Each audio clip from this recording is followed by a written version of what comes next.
We've all watched the visuals from Caracas, Venezuela. American helicopters descending on the presidential palace. Delta Force operators breach the compound. Within minutes, President Nicolas Maduro, a sitting head of state, is dragged from his bedroom and flown to New York City in handcuffs. The world watches in shock. But 8,000 kilometers away in Copenhagen, Denmark, they're not just shocked. They're terrified. Let that sink in. You know why? Because just hours after Maduro's capture, Kate Miller, wife of Trump's most powerful advisor, Stephen Miller, posted a picture of Greenland covered in the American flag. One-word caption: soon. And when Trump was asked if Greenland could be next, he didn't say no. But here's what nobody is telling. This isn't just about an island.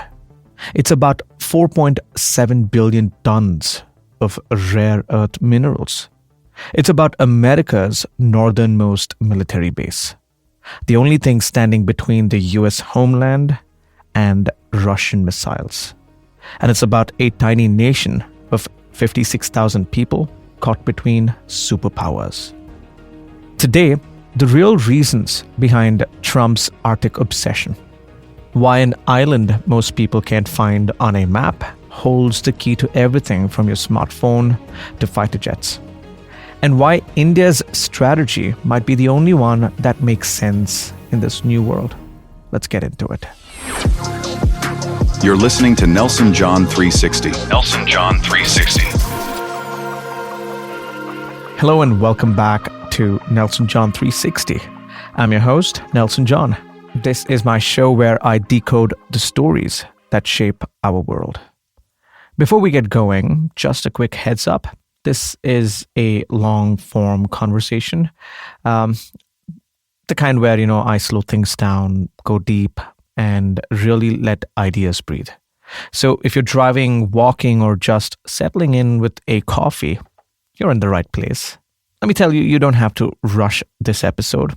Pause it, come back to it. Take it at your own pace. There's a lot here, and it's meant to be enjoyed that way. All right? So before we dive into the controversy, let me make sure we understand what we're talking about.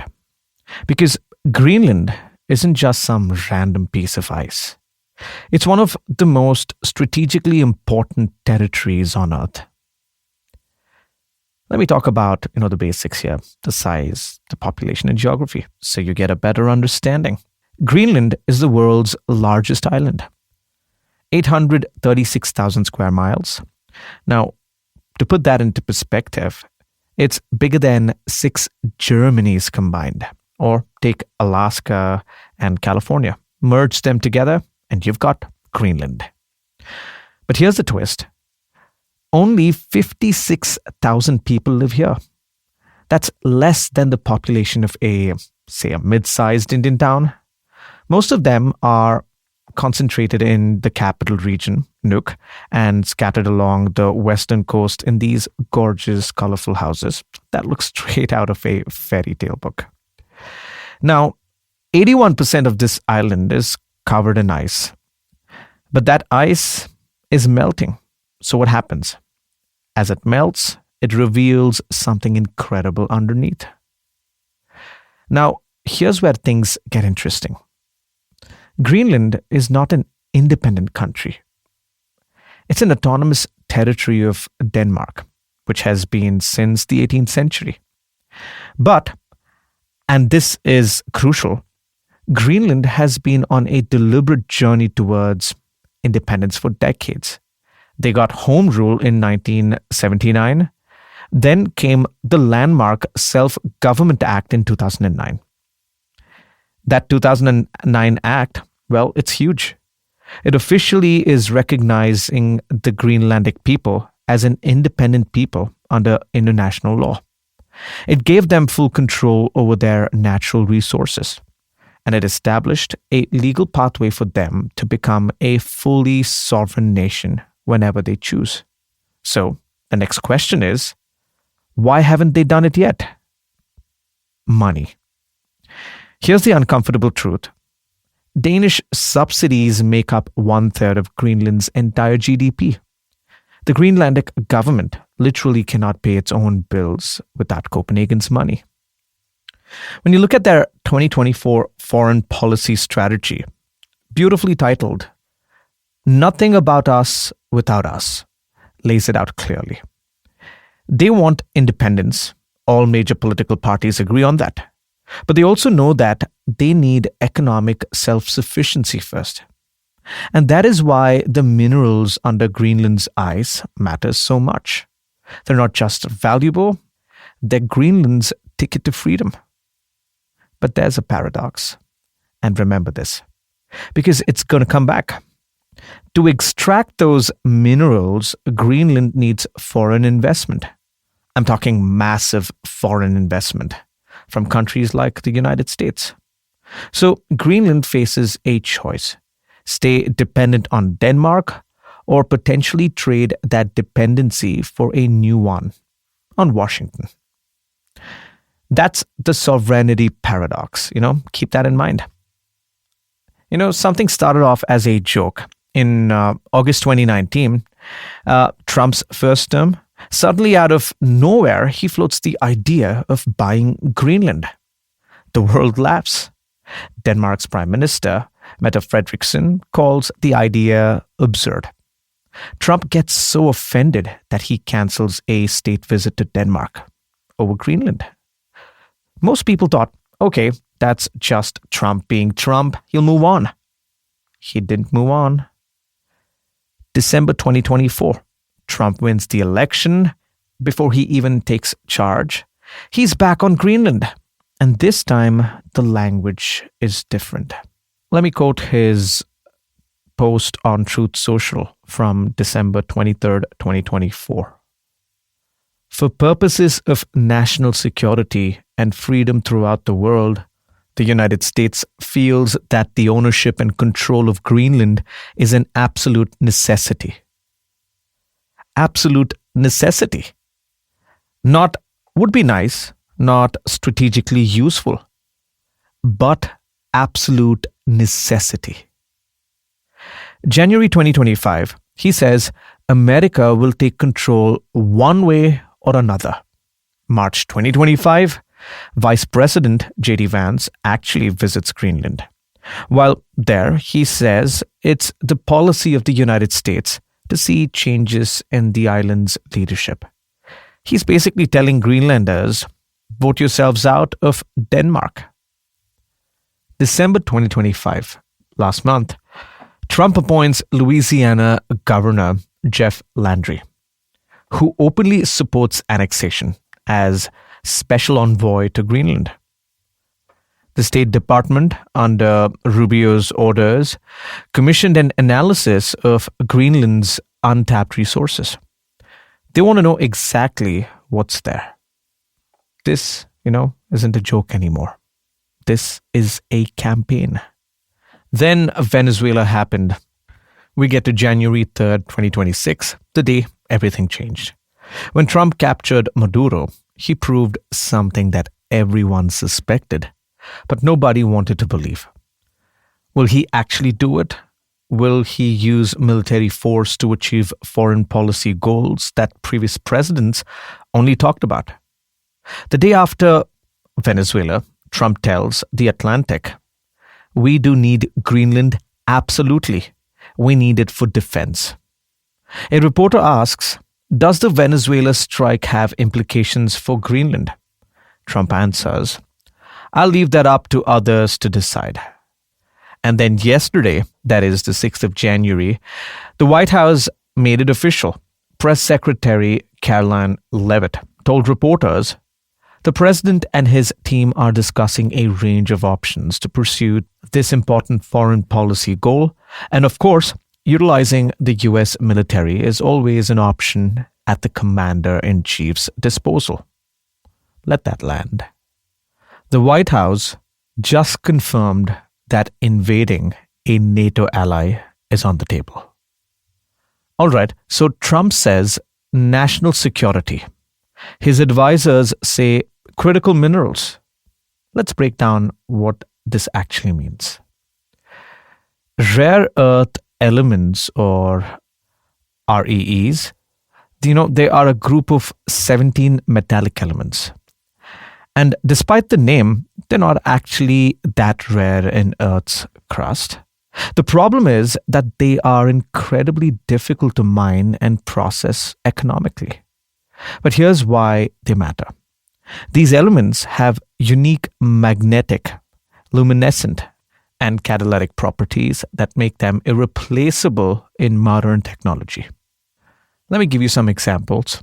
Your smartphone, it uses neodymium in the vibration motor and terbium in the LED screen. Electric vehicles, the motors use powerful permanent magnets made from neodymium and praseodymium. Wind turbines, each one needs hundreds of kilograms of these rare earth magnets, especially dysprosium. And here's where it gets really serious. Military systems.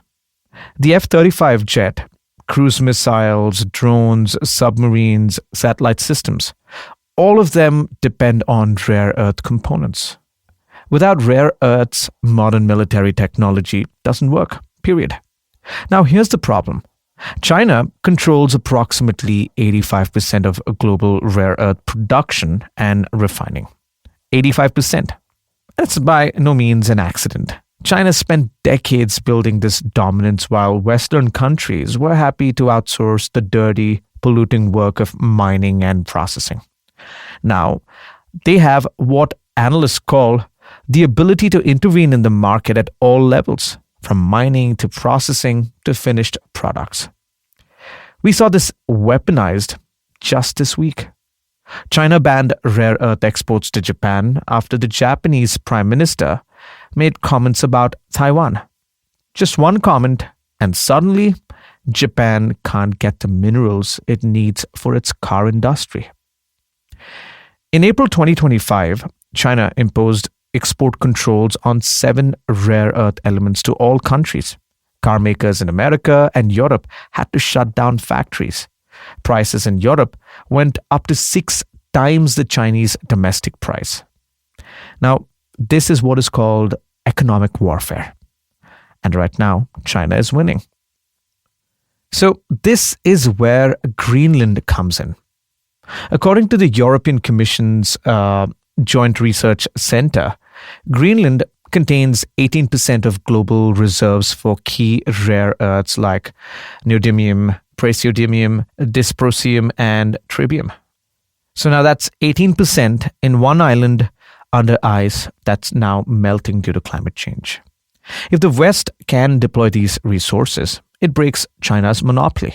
It secures the supply chain for the energy transition and for military technology.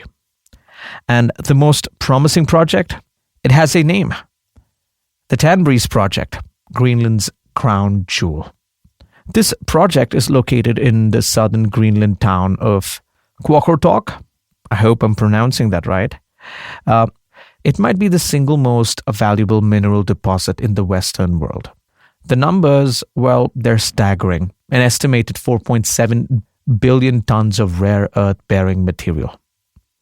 But here's what makes the Tanbreez special. It's rich in heavy rare earth elements.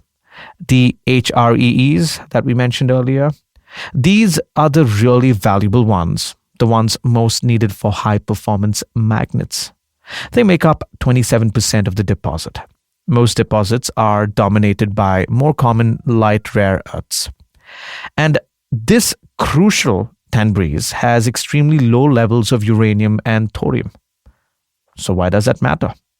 Because radioactive material means environmental risk and regulatory nightmares. A competing project called Quainfield was essentially killed by local opposition because of its uranium content. Tanbreez doesn't have that problem here. Now, watch how the great powers are moving on this. In 2024, the Tanbreez Project was acquired by a US-based company called Critical Metals Corp. But here's the story behind the story. Both US and Danish officials had been lobbying the previous owners, lobbying them not to sell to Chinese firms. And in October 2025, reports emerged that the US government was in talks to acquire an equity stake in Critical Metals Corp. So the American government directly investing in a Greenlandic mine. This is the real game, not military invasion. Not yet anyway, but economic positioning, locking up the resources before China can. So when Trump says national security, he's not wrong. He's just not telling you the whole picture. Here's something most people don't realize. The United States, they already have a major military installation in Greenland, and it's called Pituffik Space Base, though older folks might remember it as the Thule Air Base. And it's not just any other base, it's the northernmost US military installation on Earth. And it might be the most strategically important piece of real estate America operates outside its own borders. So this is how the story starts. In World War II, 1941, Denmark, then occupied by Nazi Germany, signed an agreement allowing the US to defend Greenland. American troops landed to prevent the Germans from using Greenland as a weather station base. But the modern base was born in the Cold War, 1951. It was constructed in secret under the codename Operation Blue Jay. What was the mission? Nuclear deterrence. You see, Greenland sits directly on the shortest flight path between the Soviet Union and the United States, the polar route. American bombers stationed at Thule could reach Soviet targets faster than anywhere else. The Soviet missiles coming from the other way would pass right over Greenland. In 1961, they built the Ballistic Missile Early Warning System, also called BMEWS, a massive radar designed to detect Soviet nuclear missiles before they hit the US. It gave America precious minutes of warning time. Today, Pituffik is operated by the United States Space Force. The 12th Space Warning Squadron is based there, and their job hasn't changed that much. Detect intercontinental ballistic missiles headed for North America. But the real threat has evolved. It's not just Russia anymore. China's nuclear arsenal, it's growing. Both countries are developing hypersonic missiles that fly faster and lower than traditional ICBMs. The data from Pituffik feeds directly into NORAD. NORAD, it stands for North American Aerospace Defense Command. Without it, America's missile defense has a massive blind spot. Here's where, it gets interesting for the future. The Trump administration has been talking about something called Golden Dome. It's an integrated air and missile defense system to protect the U.S. homeland. And guess where military analysts say a key component should go? Pituffik. Specifically, an over-the-horizon radar system that can detect threats even further out. And then there's one more thing. Pituffik has the only deep water seaport available for U.S. regional operations in Greenland. Now, this means ships can resupply there. It means America can project power across the entire Arctic from that single base. Here's the question. If America already has a base, already has access, already has cooperation from Denmark, why does Trump want actual control of Greenland? I can see two possible answers. One, he doesn't trust the current arrangements will last. What if Greenland becomes independent and kicks the Americans out? What if a future Danish government changes the deal? The second one is the minerals. You can't develop rare earth minerals at industrial scale just because you have a military base out there, right? You need political control, economic control. The Tanbreez Project and the Pituffik Space Base are in separate stories. They're connected. Together, they form what the 2024 US Defense Arctic Strategy calls a comprehensive approach, securing both economic resilience and military deterrence. Trump doesn't want just a piece of the pie. He wants the entire pie. He wants the whole package. So let's talk about Denmark, because they're in an impossible situation. On one hand, they are a NATO ally. Their defense literally depends on the United States. If Russia ever threatened Denmark, they'd need American protection. On the other hand, that same ally is now publicly threatening to take their territory. Danish officials have admitted something privately that's now becoming public. They neglected Arctic defense for too long. They relied on America, and now America is using that dependency against them. But Copenhagen, they're fighting back. In 2025, they signed something called the Second Agreement on the Arctic and North Atlantic. It commits Denmark to 27.4 billion Danish krone in military investment. What are they buying? 2 new Arctic-capable naval vessels, a new maritime patrol aircraft capability, and, this is significant, they're upgrading an airbase to accommodate F-35 fighter jets. Danish military told officials of CNN that they've been conducting exercises in Greenland specifically to show Trump how seriously they take its defense. They even claim Greenland's eastern coast is virtually inconquerable because of the harsh terrain and weather. But let's be real. Denmark's entire military is smaller than some US National Guard units.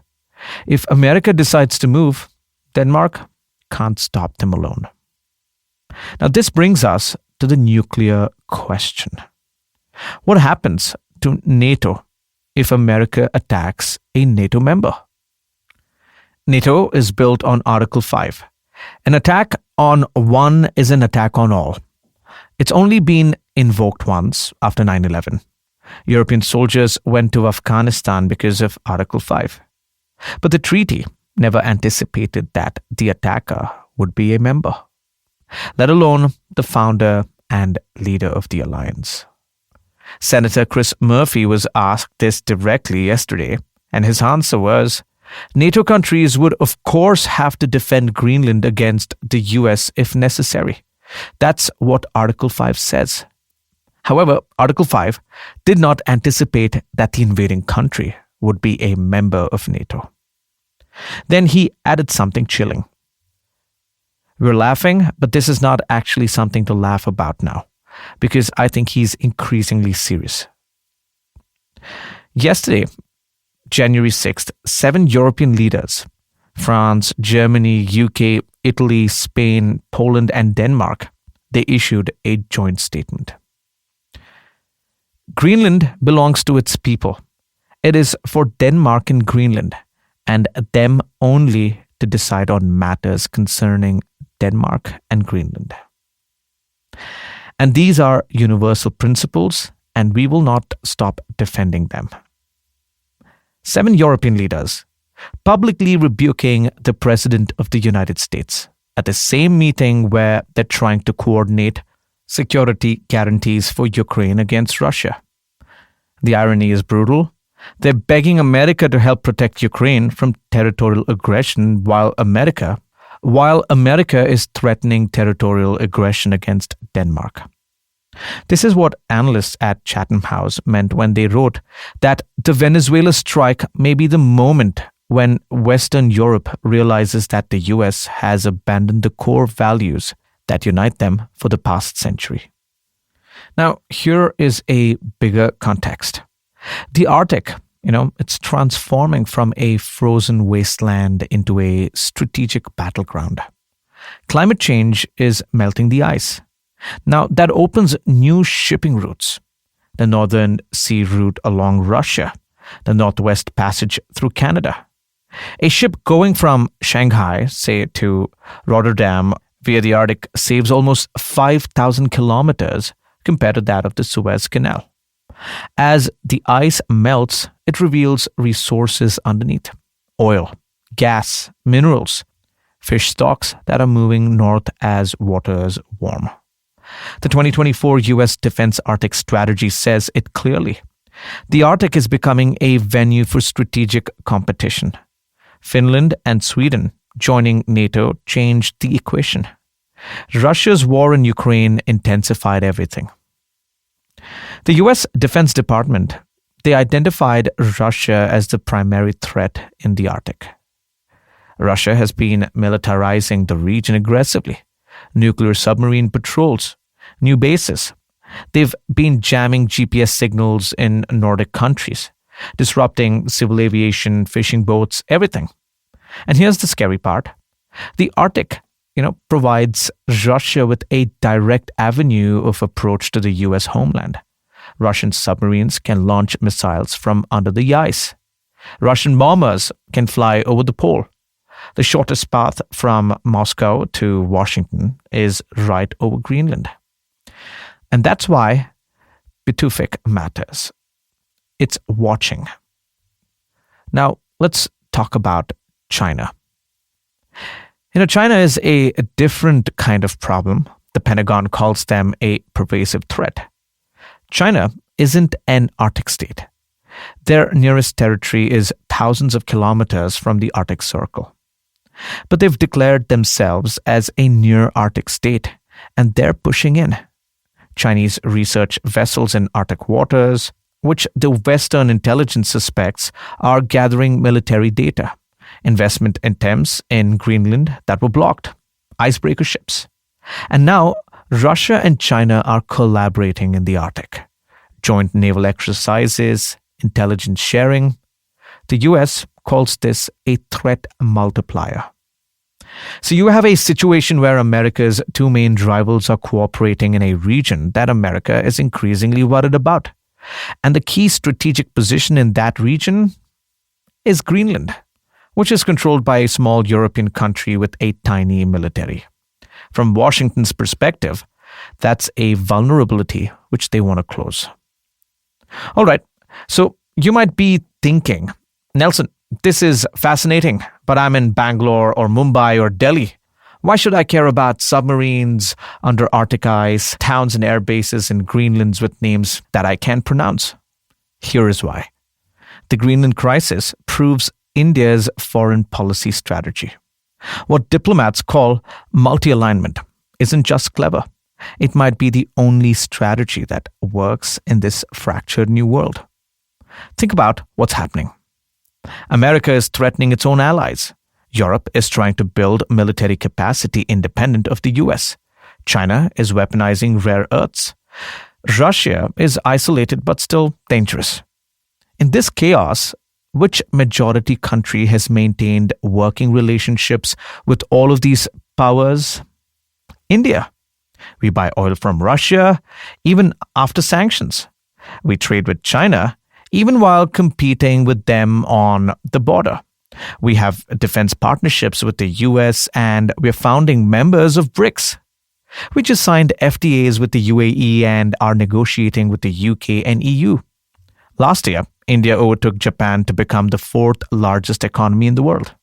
This year, India hosts a BRICS summit.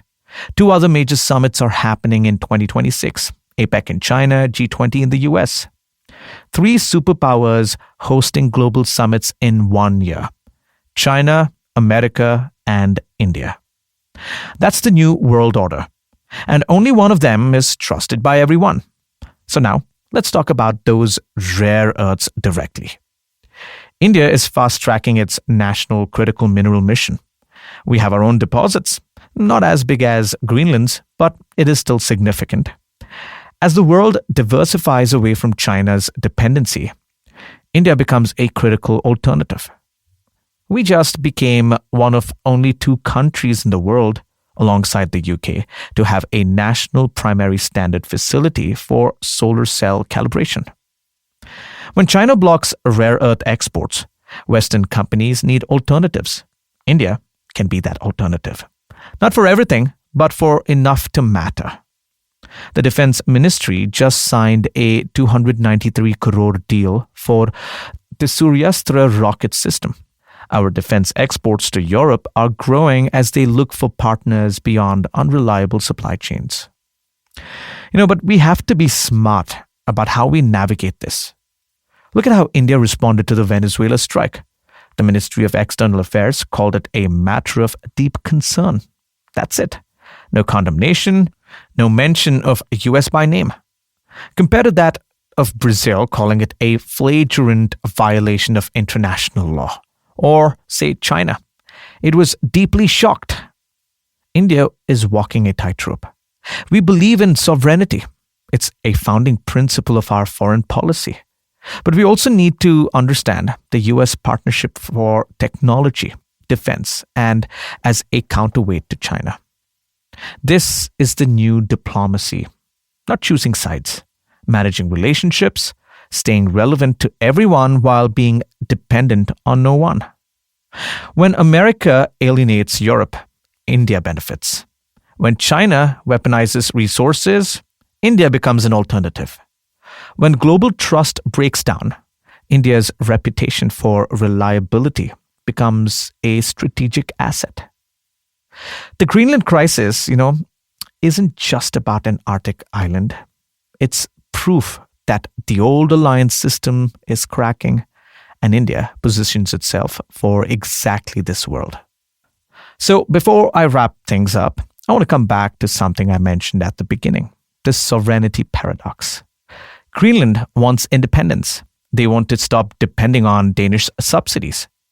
The way to do that is to develop their minerals. But to develop those minerals, they'll need massive foreign investment, the kind of investment that only comes from superpowers. So Greenland faces a choice: stay dependent on Copenhagen or trade that dependency for a new one on Washington. The tragedy here is that 56,000 Greenlanders are trying to build their own future, but they're caught between superpowers who see their homeland as a chessboard. So what happens next? Here are 4 scenarios. Scenario 1, economic integration without military action. The US continues investing in projects like Tanbreez. Greenland becomes economically tied to America without formal political control. Denmark maintains nominal sovereignty while losing practical influence. Scenario 2, Greenland independence referendum. There's growing sentiment in Greenland for full independence. Trump could encourage this, then welcome an independent Greenland into American protection, the soft option. Scenario 3, something like Venezuela, a military operation justified on some pretext, maybe protecting American assets or countering Russian influence or Chinese influence. Catastrophic for international relations, I would say, but after this week, nobody can say it's impossible. And the final scenario, prolonged tension, no resolution, years of pressure, investment battles, diplomatic friction. The uncertainty itself becomes a new normal. Here's what I want you to take away. We're living through a fundamental reshaping of global power. The rules that governed international relations since 1945, sovereignty, territorial integrity, the sanctity of alliance, they're all being tested. Greenland has become what analysts call a nexus, a place where economics, security, and sovereignty all are colliding. The decision is made in Nuuk. Copenhagen and Washington will echo across the Arctic and beyond. And in this new world, countries that can navigate multiple relationships, that can be trusted by everyone, but captured by no one, they are the ones that will thrive. India has been preparing for this world for 70 years. Non-alignment wasn't a weakness. It was foresight. So the question is now whether we can convert that strategic position into economic and technological advantage, where we can become not just a bridge between powers, but a power ourselves. And that, my friends, is the Greenland story, the full story. From rare earth minerals to space bases, from sovereignty paradoxes to the future of NATO itself. Now, look, I know this was a long one. I went deep in today. say about 35 minutes. So if you're still here, if you're still stuck with me through rare earth chemistry and Cold War radar systems and all, thank you. I mean it. Thank you. In a world of 60-second reels and hot takes, you chose to go deeper. You chose to actually understand what's happening instead of just reacting to headlines. That means a lot. That's exactly the kind of audience I make this show for. Now, if you've got value from this episode, if something clicked, if you've learned something that you didn't know, if you're going to look at your smartphone a little differently now, knowing what's inside it, I have a small request. Hit that subscribe button if you haven't already. Follow the show, and this is the big one. Please leave a review, whether you're on Apple Podcasts, Spotify, YouTube, or wherever you're listening from. Here's the thing most people don't realize. Those reviews, they're not just nice words for me to read. They actually tell the algorithm that this content matters, that people want to understand the world and not just scroll past it. 1 5-star review, 1 comment, 1 share to a friend who you think needs to hear this. That's how independent shows like this grow. That's how we compete with the big networks and the clickbaity factories.